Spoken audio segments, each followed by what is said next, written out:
সংকটের মধ্যে আপনি দাঁড়িয়ে আছেন, অনেক চিন্তা করছেন, আপনি বিভিন্ন শত্রু দ্বারা আক্রান্ত, অর্থের কষ্টে ভুগছেন, কোনো কিছু আপনি খাবার দাবার আপনার কোনো কিছু সংস্থান নেই, সমস্ত রোগ আপনাদেরকে ঘিরে ধরেছে ঘরের মধ্যে, সেখানে আপনার অর্থ চলে যাচ্ছে, আপনি বিভিন্ন পরিস্থিতিতে খারাপ পরিস্থিতিতে পড়ে চিন্তায় আপনি সবসময় মগ্ন হয়ে থাকেন, কর্মটা করবেন কি, পেছনে আপনার শত্রু দাঁড়িয়ে আছে, সামনে আপনার যমদূত দাঁড়িয়ে আছে, কি করবেন? এই মন্ত্র জপ করলে আপনি সর্বকিছু থেকে, খারাপ জিনিস থেকে, নেগেটিভ জিনিস থেকে আপনি সমস্ত সময় মুক্ত হবেন। সকালে জোরে জোরে, যাতে দেয়ালে ধাক্কা খায় এরকমভাবে বলবেন। কি বলবেন? 11বার করে দুবেলা করবেন। কি বলবেন?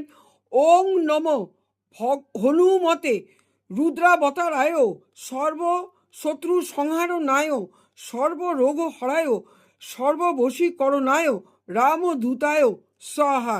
এই মন্ত্র জপ করবেন। বা যদি খুব খারাপ অবস্থা থাকে, আপনি এই মন্ত্রটাকে কি করবেন? আপনি হোম করতে পারেন। এই হোমের মধ্যে একটুখানি কাঠি দিয়ে, ঘি দিয়ে, একটু কিছু দিয়ে আপনি কি করবেন?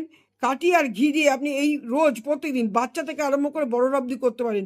এই মন্ত্রটাই জপ করবেন। দিয়ে এই মন্ত্র আপনি জপ করলে অবশ্যই সর্বরোগ, সর্বচিন্তা থেকে আপনি, সর্বশত্রু থেকে মুক্ত